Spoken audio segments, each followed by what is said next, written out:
So check this out. What if I told you that a single building, a single idea, could actually reverse a state's creative brain drain? It sounds kind of wild, right? But today, we're diving into this really fascinating grassroots proposal out of Indiana that's trying to do exactly that. It's a story about a massive problem and one person's incredibly bold plan to solve it. Everything starts with this one number, 67%. I want you to just let that sink in for a second. This isn't just some random statistic. It represents a huge, massive leak in Indiana's creative pipeline. And honestly, understanding this number, well, that's the key to this entire story. So, what does that 67% actually mean in the real world? It's the percentage of film graduates in Indiana who pack their bags and get out of the state within 5 years of getting their diploma. Just think about that. We're talking 2/3 of the state's own homegrown talent just gone. What does that do to a place? What happens to a creative community when it's bleeding talent that badly? And yeah, there's a name for this whole phenomenon, creative brain drain. It's what happens when a region's most skilled people, the filmmakers, the writers, the designers, decide they have to head for the coasts, or really anywhere else they think there's a better shot. It's the kind of problem that can just quietly hollow out a state's cultural and economic future. Okay, so to really get a feel for this problem, we need to zoom in on a specific place, Goshen, Indiana. Now, Goshen has this really passionate film community and a popular event called the Riverbend Film Festival. But right there, just under the surface, the town is leaking its most valuable resource, its own people. So that's the problem. But who has a solution? Well, this is where the story gets really, really interesting. Let's meet the guy with a bold plan to plug that leak. He's a musician and a creative entrepreneur named Idris Basari. Okay, so meet Idris Busari. His journey is just incredible. He was born in Lagos, Nigeria. We're talking a bustling megacity of millions. And he found his way to Goshen, Indiana after marrying an Indiana native. And this contrast, this fusion of cultures is absolutely central to his unique creative vision. Now, here's the thing. To pay the bills, Idris worked in IT, and he also worked in Elkhart County's famous RV industry. But through all of that, his passion for music never, ever faded. He was always creating, always building, and always thinking about how he could connect his art to his new community. And the music he makes, it's something really special. It's called Afrofusion. Basically, it's American music that's fused with all these incredible elements of African culture. Sometimes it's the language, sometimes it's the rhythm, sometimes it's the use of native instruments. It's a sound that literally bridges worlds. And in his own words, you really get a sense of his mission here.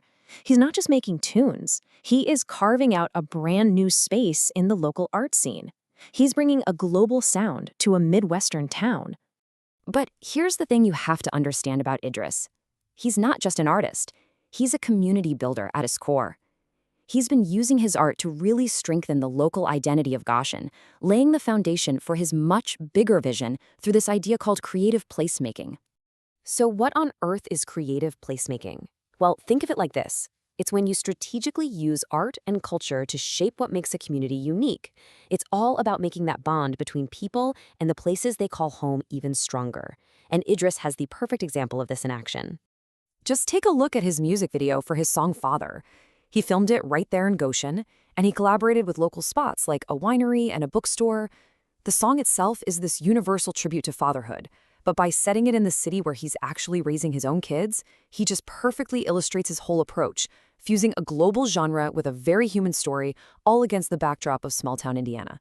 Okay, so all of this work, the music, the community building, the placemaking, it has all led to one big idea. This is the blueprint for his solution to that 67% problem, and he calls it the Smash Hitz Media Lab. So let's go back for a sec. Why are creators leaving in the first place? Well, imagine you're a recent film grad in Indiana. You're probably working in this isolated bubble. You're struggling to find professional equipment because all the resources are scattered and hard to get to. There's no central hub to meet people and collaborate, so what happens? Your best ideas just die on the vine. It's really no wonder so many people feel like they have no choice but to leave. The lab that Idris is proposing is designed to solve every single one of those problems. I mean, we are talking sound stages, green screens, pro-level equipment, editing suites, the whole shebang, all under one roof. But it's so much more than just gear. It's a community space with customizable sets and even Instagram-worthy spots to help artists build buzz for their work. And this quote from Idris just sums up the whole vision perfectly. This isn't just another studio you rent for a few hours. It's not just a rental shop for a camera. It's about creating a true ecosystem, a one-stop makerspace where an idea can go from just a spark in your mind to a completely finished, polished project, all while you're surrounded by a supportive community.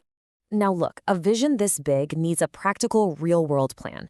So the proposal starts smart. It starts with what's called a minimum viable product, or an MVP.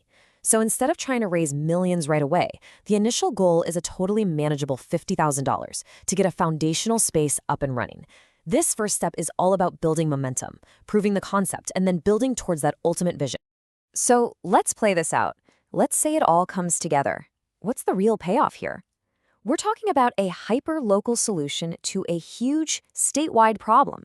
So the big question is, could one lab in a town like Goshen actually change everything? Well, the potential ripple effect is huge. The number one goal, the biggest piece of the pie, is talent retention. That is a direct shot at that 67% problem we started with. But it doesn't stop there. The lab is also designed to boost the local economy and tourism, to build a stronger and more connected creative community, and to elevate the entire region's reputation as a place where creativity thrives. When you boil it all down, this right here is the mission. It's about taking all those talented people who are working alone in their own little silos and transforming them into a connected, collaborative ecosystem where amazing ideas and incredible projects can finally take off. And that leaves us with one last, really powerful question. Is it actually possible? Could a single, well-designed makerspace in a small Indiana town be the spark that revitalizes an entire state's creative economy? Based on this plan, you know what? It just might.